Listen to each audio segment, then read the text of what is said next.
In the middle of the bustling chaos of a local market, Jimin, accompanied by his BTS friends, was trying to keep his composure on his first day of work. The lively chatter of shoppers and the clinking of carts filled the air, but Jimin stayed focused on his tasks, determined to make a good impression. However, his resolve was tested when an angry customer began to hurl cruel insults at him. Other shoppers looked on in shock, unwilling to intervene. What none of them realized was that the rest of the BTS members were also there, quietly observing what was happening. What they did next left everyone speechless. Before we dive into the rest of this story, tell us where you are watching from. And if you enjoy honest, inspiring stories, don't forget to subscribe to the channel. Tomorrow we have a special story waiting for you. Jimin, a 21-year-old with a warm heart and unbreakable determination, was known for his infectious optimism. Yet behind his bright personality, he carried the scars of a difficult past. His childhood had been clouded by a cold and abusive stepfather, whose harsh words still echoed in his mind. "You'll never amount to anything, boy. Don't even try." These cruel memories often haunted Jimin, but they also fueled his desire to prove himself. Today, that resilience was on full display. Dressed in a crisp uniform, Jimin entered the market with pride in his heart. Mr. Kim, the store manager, greeted him warmly. "Welcome to the team, Jimin. We're happy to have you," said Mr. Kim with an encouraging smile.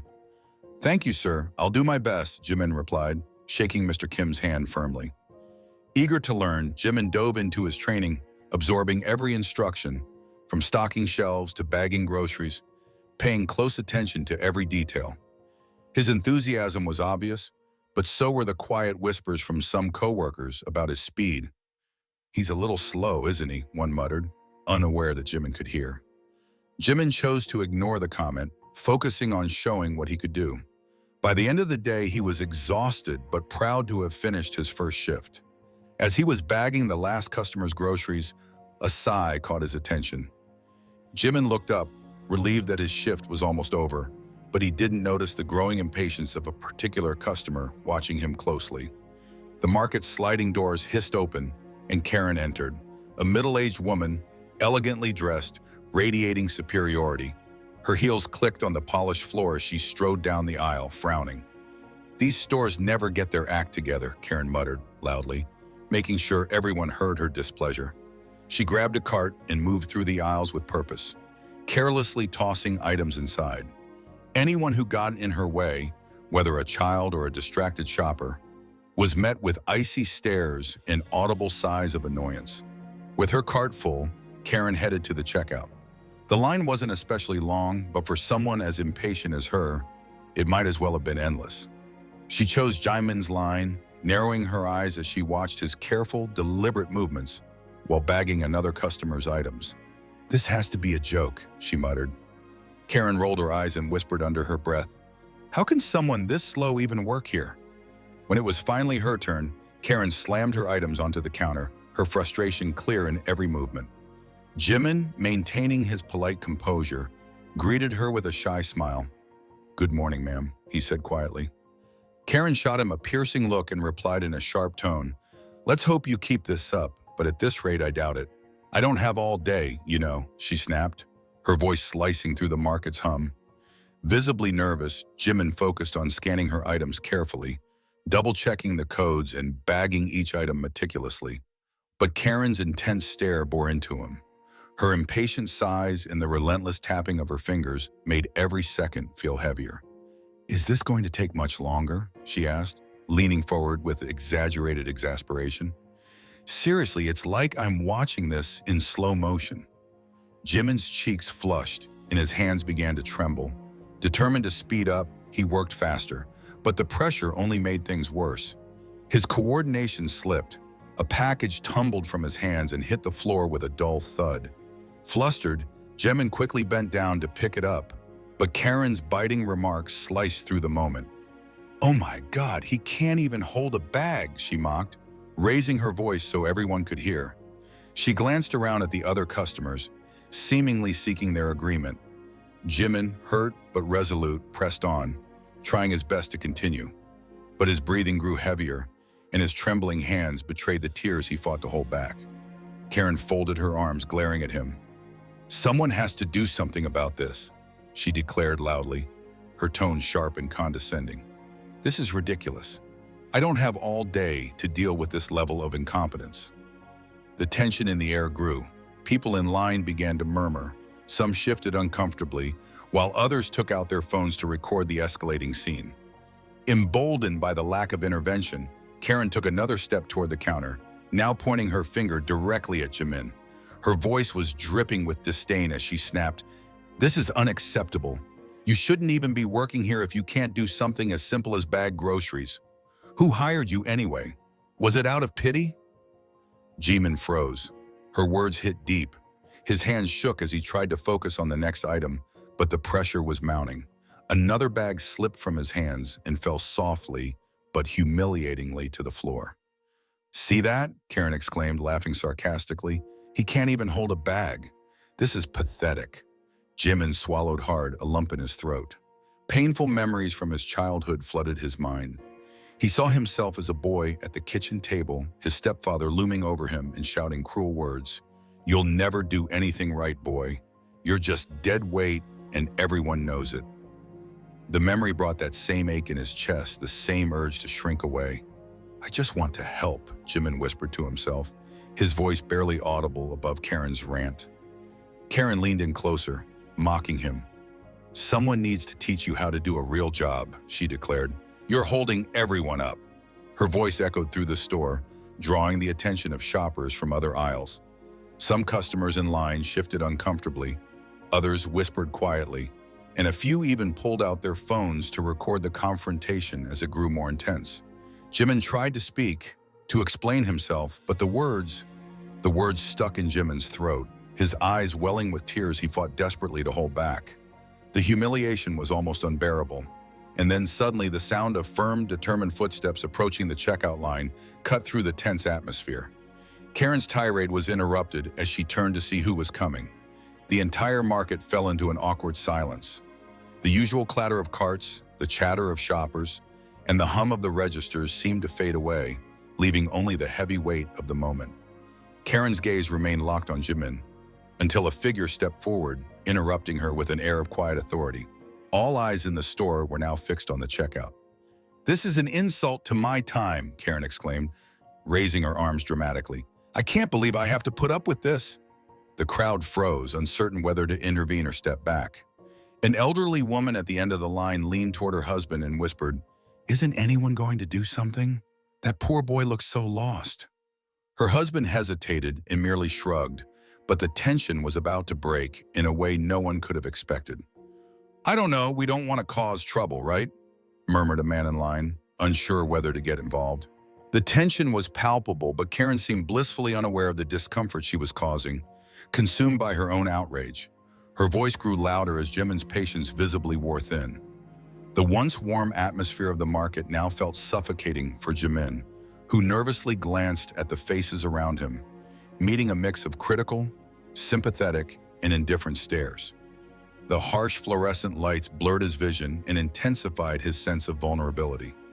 Oblivious to the growing discomfort, Karen continued her tirade, her words sharp and cutting. "This is what we pay for? This kind of service? It's way too slow. This is unacceptable." She made a deliberate effort to emphasize each word, ensuring everyone within earshot heard her complaints. The weight of her words pressed down on the line like a thick fog. Some customers avoided her gaze, pretending not to notice. Others exchanged uneasy looks, silently hoping someone would intervene. Jimin, still struggling to finish bagging the groceries, finally dared to speak. His voice trembled, barely audible, but filled with sincerity. "I'm sorry, ma'am. I'm doing the best I can," he stammered. Karen spun abruptly toward him, leaning over the counter with a look of pure disdain. "You're trying? That's not enough, not for a job like this. People here have places to be, and you're wasting everyone's time." Jimin lowered his gaze, unable to respond. His trembling hands betrayed his rising anxiety, and another bag slipped from his grasp, falling to the floor with a loud thud. Karen let out a cruel laugh, her voice dripping with mockery. "Oh my God, he can't even hold a bag. This is pathetic," she exclaimed. Around them, customers began to shift uncomfortably. A young man took out his phone to record the scene, whispering to the woman next to him, "This is horrible, but who's going to stop her?" The woman shrugged nervously, glancing at Karen. "She's way too aggressive." "I don't want to get involved," someone in line replied anxiously. At the end of the line, an elderly woman adjusted her purse and took a timid step forward. Her eyes filled with sympathy as she looked at Jimin, but she hesitated, the weight of the moment making her stop. Meanwhile, emboldened by the lack of opposition, Karen pressed on. "If you can't do this job, go find something else," she declared loudly. "Someone has to tell you." Jimin's breathing grew heavier as he struggled to steady his hands and focus on his work. Sweat beaded on his forehead as he kept his eyes down, avoiding Karen's piercing gaze. On the other side of the store, Mr. Kim, the manager, finally noticed the commotion. Frowning, he began to head toward the checkout line, but was momentarily held back by a customer needing assistance. Karen crossed her arms and turned to the other customers. "See? Do you all see this?" she said, gesturing dramatically at Jimin. "We're all being held up because of him. It's absurd to have someone like this working at a fast checkout."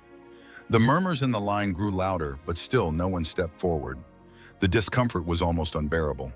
Near one of the aisles, partially hidden behind the shelves, a young man watched the scene silently. Dressed simply in a casual shirt and jeans, he blended in with the crowd, but his calm posture and unwavering gaze suggested he was paying close attention to every detail. His expression was one of quiet contemplation, as if he'd seen situations like this before. Jimin remained focused on his work, unaware of the man's presence, though he felt a subtle shift in the air, as if the unbearable weight of the moment was about to lift, though he couldn't imagine how. Karen, however, remained oblivious, her fury still squarely aimed at Jimin. The tension in the market was palpable, about to explode. Then the young man took a step forward with deliberate, calm movements, becoming more visible to those in line. A ripple of recognition spread through the crowd. Some began to murmur, sensing something was about to happen. Jimin, still focused on the counter, glanced up and briefly met the man's gaze. The stranger's expression was calm and reassuring, offering Jimin a fleeting sense of comfort. Karen was in the middle of a sentence, her voice rising, when the young man's firm but serene voice cut through the air like a beacon. "That's enough," he said. The words rang out in the market, slicing through the oppressive atmosphere. Every eye turned toward him. Karen froze, stunned by the unexpected interruption. From across the aisle, the young man moved forward, his steps unhurried but commanding, drawing everyone's attention. Customers whispered among themselves, trying to place the familiar figure. "Wait, is that?" a younger man murmured, already filming on his phone. Karen, trying to maintain her composure, turned toward the young man with a mixture of irritation and confusion. "And you think you can just show up here and tell me how to act?" she asked, her voice laced with sarcasm, but now tinged with a hint of nervousness.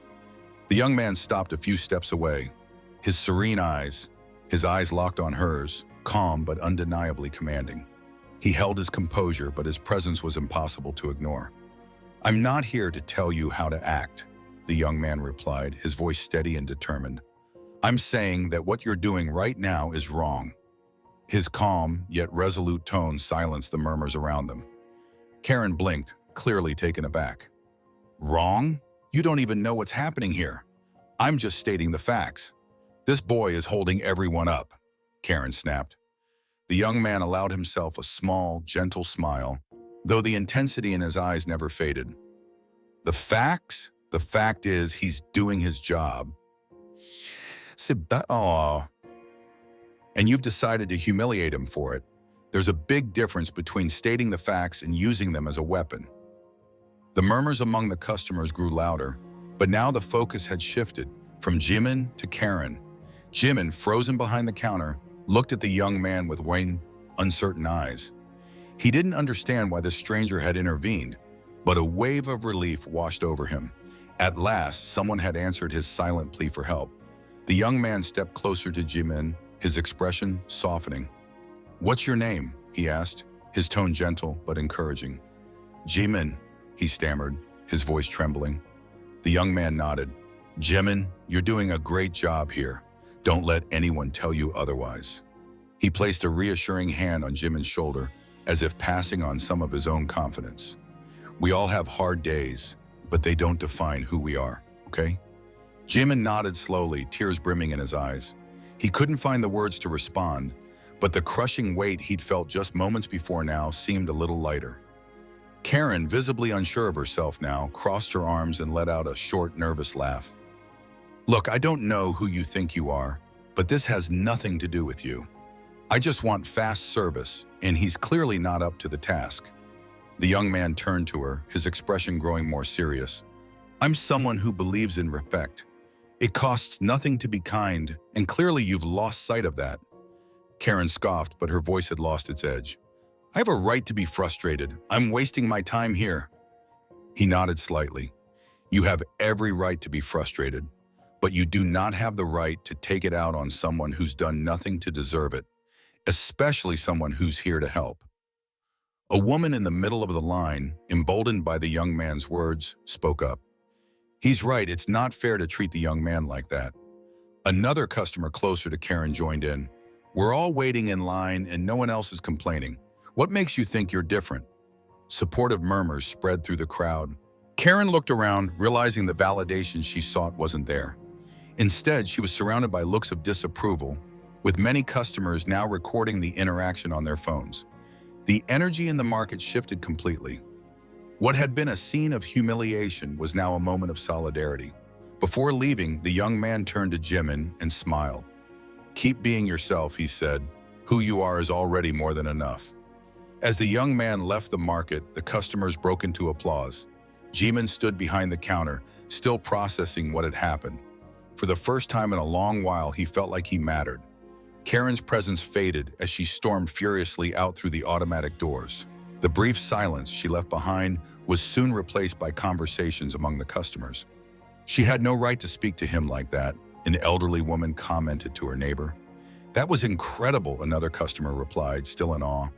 I never imagined someone like Jimin would stand up like that in person. Meanwhile, Jimin remained frozen behind the counter, staring at his hands as if trying to understand how a moment of humiliation had turned into something so powerful. Mr. Kim, the manager, finally approached and placed a reassuring hand on Jimin's shoulder. Are you okay, Jimin? He asked with genuine concern. Jimin looked up and offered a faint smile. Yes, I'm okay, he replied. There was something different in his voice now, a quiet confidence he hadn't shown before. Jimin could still hear the words of his friend echoing in his mind. Your worth isn't measured by how fast you bag groceries. Who you are is what matters. Taking a deep breath, Jimin returned to his work, feeling the weight he'd carried for so long finally lighten. The customers in line treated him differently now. A woman handed him her items with a warm smile. You're doing a wonderful job, Jimin. Don't let anyone tell you otherwise. An older man added as he paid, Hey son, keep going. You've got more strength than most people out there. These small but sincere gestures were like bricks rebuilding Jimin's self-esteem, one kind word at a time. Across the market, the entire atmosphere had transformed. Customers chatted, many praising Jimin or marveling at the power of small acts of kindness. A young woman still holding her phone approached Mr. Kim. That was amazing. Did you see how he handled everything? You should share it on social media. People need to know how incredible Jimin is. Mr. Kim smiled and nodded, glancing at Jimin, who now worked with newfound confidence. The market was no longer just a workplace. It had become a place of hope and unity, where a single act of kindness had made all the difference. I agree, said Jimin's a friend, his voice still steady. But right now, the most important thing is to make sure he knows it. In an instant, the market felt less like a place of commerce and more like a community. The strangers who had stood silently in line minutes earlier now chatted like old friends, united by what they'd witnessed. When his shift finally ended, Jimin made his way to the locker room, walking slowly and thoughtfully. Sitting on a wooden bench, he looked at his uniform and replayed the events of the day in his mind. For so long, he'd felt invisible, as if people only saw his mistakes or differences. But today, something had changed. His friend's words sparked a sense of pride inside him, something he barely knew existed. For the first time, he felt that he truly mattered. He thought about what his mother had told him that morning, reminding him how important he was to his family. Now, for the first time, he was beginning to believe it. Outside the market, the BTS members gathered quietly, not seeking recognition or applause. For them, it wasn't about being famous, it was about doing the right thing. As they prepared to leave, Jimin glanced back at the market with a small, grateful smile. He knew that the moment wasn't about him. It was about the way a single act of kindness and empathy could change not just the course of a day, but perhaps even a life. The impact of that day reached far beyond anything anyone could have imagined. By the next morning, the video of Jimin and his friends defending him had gone viral, shared by millions around the world.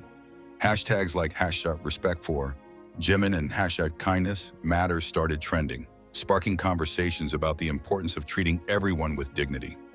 Customers who had been at the market shared their own stories, inspiring others to reflect on the power of small actions.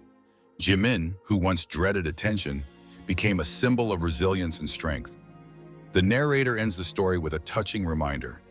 Every day we have the chance to be kind, to lift others up instead of tearing them down. No matter how small, a gesture can have a profound impact. In the end, we all share the responsibility of creating a world where respect and empathy are the rule, not the exception. The next morning, as Jimin made his way to work, something felt different.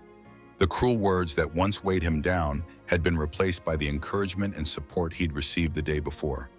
With every step, he felt lighter. When he entered the market, the customers at the checkout greeted him with warm smiles and kind words. "You're doing a great job, Jimin. We're lucky to have you here," a woman told him. Jimin smiled back, his heart full. For the first time in a long while, he truly felt that he belonged, and in that moment, he knew one thing for sure: he would never feel alone again.